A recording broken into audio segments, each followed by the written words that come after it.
The Prelude by William Wordsworth.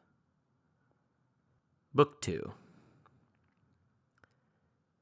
Those incidental charms, which first attached my heart to rural objects, day by day grew weaker, and I hasten on to tell how nature, intervenient till this time, and secondary, now at length was sought for her own sake.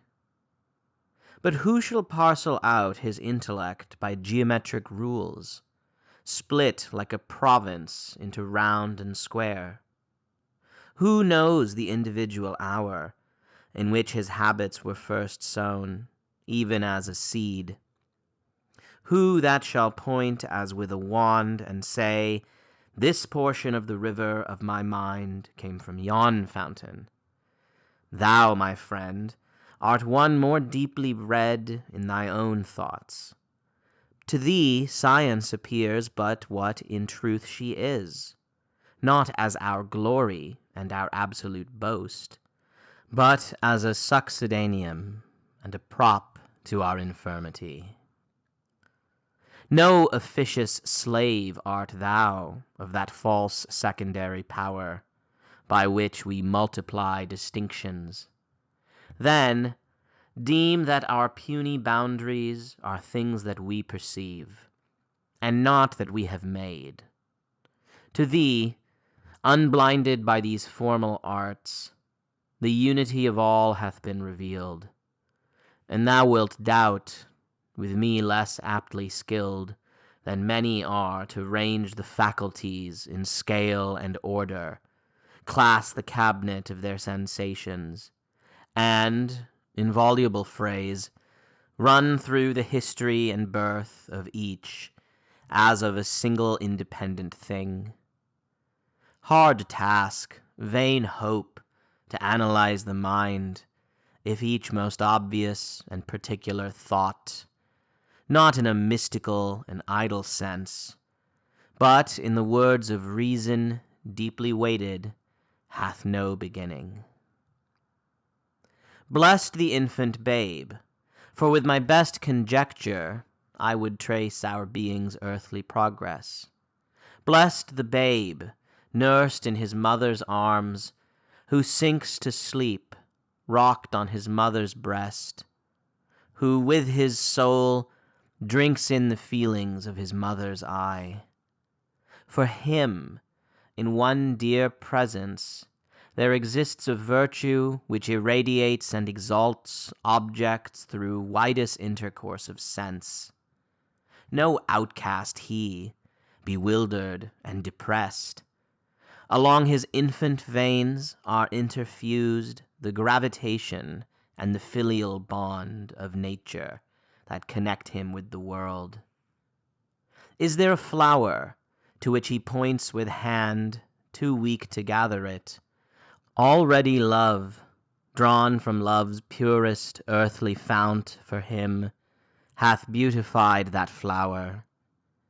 Already shades of pity, cast from inward tenderness, do fall around him upon aught that bears unsightly marks of violence or harm. Emphatically such a being lives, frail creature as he is, helpless as frail, an inmate of this active universe. For feeling has to him imparted power, that through the growing faculties of sense doth like an agent of the one great mind create, creator and receiver both, working but in alliance with the works which it beholds. Such, verily, is the first poetic spirit of our human life. By uniform control of after years, in most, abated or suppressed, in some, through every change of growth and decay, preeminent till death.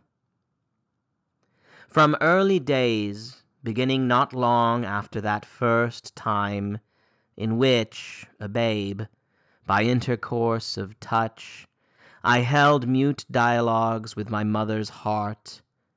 I have endeavored to display the means whereby this infant sensibility, great birthright of our being, was in me augmented and sustained. Yet is a path more difficult before me, and I fear that in its broken windings we shall need the chamois' sinews and the eagle's wing. For now a trouble came into my mind from unknown causes. I was left alone, seeking the visible world, nor knowing why. The props of my affections were removed, and yet the building stood, as if sustained by its own spirit. All that I beheld was dear, and hence to finer influxes the mind lay open to a more exact and close communion. Many are our joys in youth, but oh, what happiness to live when every hour brings palpable access of knowledge, when all knowledge is delight and sorrow is not there.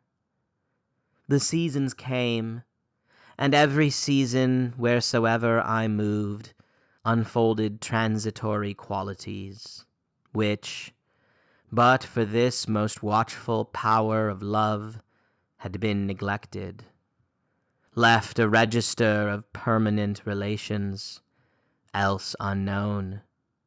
Hence life and change and beauty, solitude more active even than best society, society made sweet as solitude by silent, inobtrusive sympathies and gentle agitations of the mind, from manifold distinctions, difference perceived in things, where, to the unwatchful eye, no difference is. And hence, from the same source, sublimer joy, for I would walk alone under the quiet stars, and at that time have felt whate'er there is of power in sound to breathe an elevated mood, by form or image unprofaned.